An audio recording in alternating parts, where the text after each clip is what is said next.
જી તમે કહ્યું હતું કે જીપીએસ લોકેશન હોવા છતાં ડેરીઓ આ દૂધ સ્વીકારે છે. શું તમને લાગે છે કે સરકારી ડેરીઓના કોઈ મોટા અધિકારીઓ પણ આ પામ ઓઇલના ખેતમાં તેમજ સામેલ હશે? ખાસ કરીને બેન જો જોવા જઈએ તો આ દૂધ જે છે એ જુનાગઢમાં આવેલા વડિયા ગામમાં હનુમાન ખીજડીયા કરીને જે ગામ છે ત્યાંથી 10,700 લીટર કે 10,000 લીટરનો ટાંકો ભરવામાં આવતો હતો, એટલે કે ટેન્કર ભરવામાં આવતી હતી.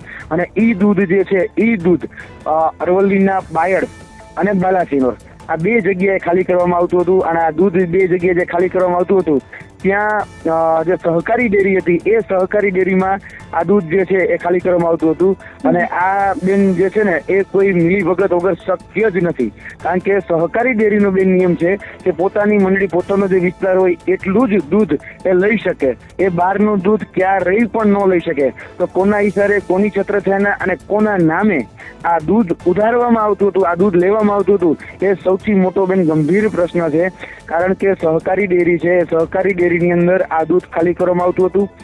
લગભગ 500 કિલોમીટર જેટલો રોજનો રન થતો હતો અને અહીંયા આ દૂધ બેન ખાલી કરવામાં આવતું હતું.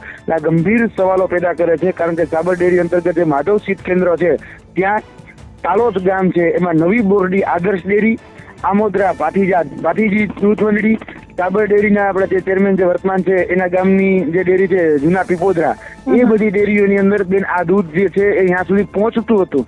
કોના ઈશારે, કોના આશીર્વાદથી આ બધું દૂધ ત્યાં પહોંચતું હતું. અને શા માટે આ દૂધ એ સહકારી ડેરી ખરીદતી હતી? પ્રાઇવેટ ડેરી ખરીદે તો સમજાય, પણ આ સહકારી ડેરી આ શીત કેન્દ્ર આ દૂધ કઈ રીતે ખરીદતા હતા એ સમજવા જેવી વાત છે બેન. આ તપાસ થવું જોઈએ નહીં.